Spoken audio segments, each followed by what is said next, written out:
Recording has begun. Assalamu alaikum wa rahmatullahi wa barakatuh. My name is Shahzad Hussain and I live at 20 Primary Way.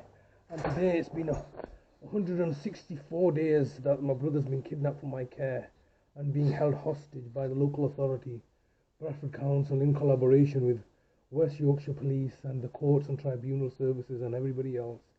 So it's been 164 days. I have no idea where my brother is.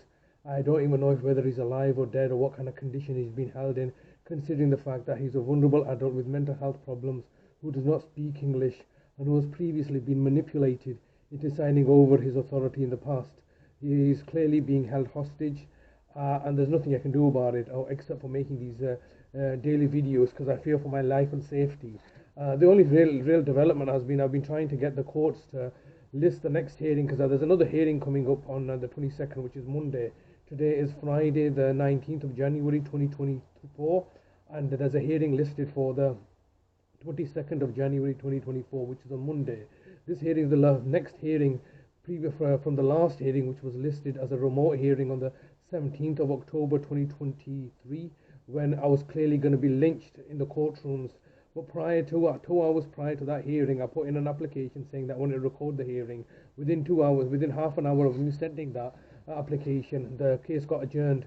The judge disappeared, and then subsequently has been making one excuse after the next, and now is forcing my compliance to come to the courtroom. And I live in fear of my personal safety because, as a consequence of the actions that were taken on the 8th of August when I was arrested, and my brother's subsequently been abducted. So there's clearly shenanigans and nefariousness taking place. I've been sending several emails in the last couple of days asking the judge to reconsider and allow me to attend the hearing remotely. It's simply being refused, and they're saying that if you don't come down, we're going to go in your absence. What's also quite interesting is that the Housing Association solicitor has put in a cost application of nearly £5,000. £5,000 for what? They sent a couple of letters out saying we want to do a gas safety inspection in December. On the 22nd of December, they put in an application saying that we're trying to force through a gas safety inspection. And now, subsequently, it's been listed for a hearing, and that costs £5,000. These people are insane, ludicrously insane, charging me £5,000 when the reality is that they've been refusing to take any of my calls for the last, I think the case of the Housing Association solicitor has been 92 voice messages I've left them since the 18th of October, following the adjourned hearing on the 17th of October 2023. Every single day I've sent them a message. They refuse to engage with me, but yet they've been, pusillanimously, like cowards, writing to the courts and getting the courts to rubber stamp orders and costs against myself. This is pure victimizations and malicious prosecutions and victimizations against me, and this is all being spearheaded by the courts and tribunal services who are equally partaking in this act of malevolence. There's no independence. There's no independence in the judiciary. There's no independence in the courts and tribunal services.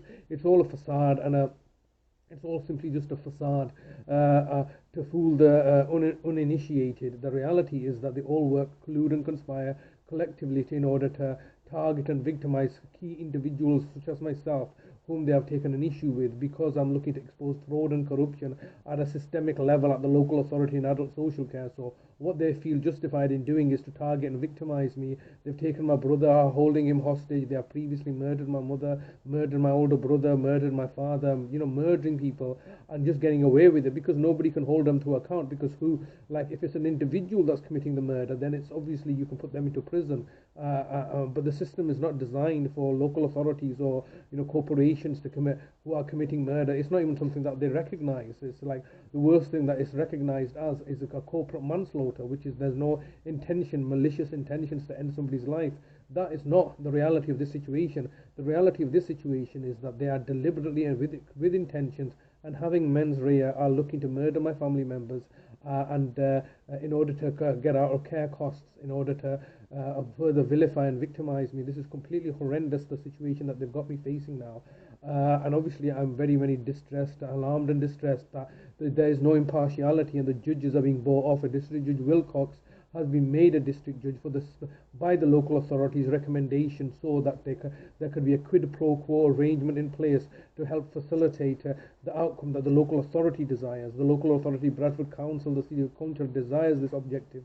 so that they can look to achieve their objectives, because every week that goes by or every day that goes by is money that they're saving in housing, because alternatively me and my brother would be entitled to housing benefit, which is being denied to us because the local authority have instructed the housing association not to give us a tenancy agreement, because that tenancy agreement would then mean the fact that the local authority would have to pay us housing benefits. So it's all one big fraud and a scam and a deception, and it's a form of victimization. They've taken my brother because it serves their interests to separate us now financially, because it's in their best interest, where previously they were quite happy for me to care for him, even though I had made serious threats to murder my own brother in 2014. They were happy for me to return him back into my care, and then subsequently they've sent me to prison. I've been caring for him after coming out of prison, and they sent me to prison for financially abusing my brother, but yet were quite happy for me to care for him.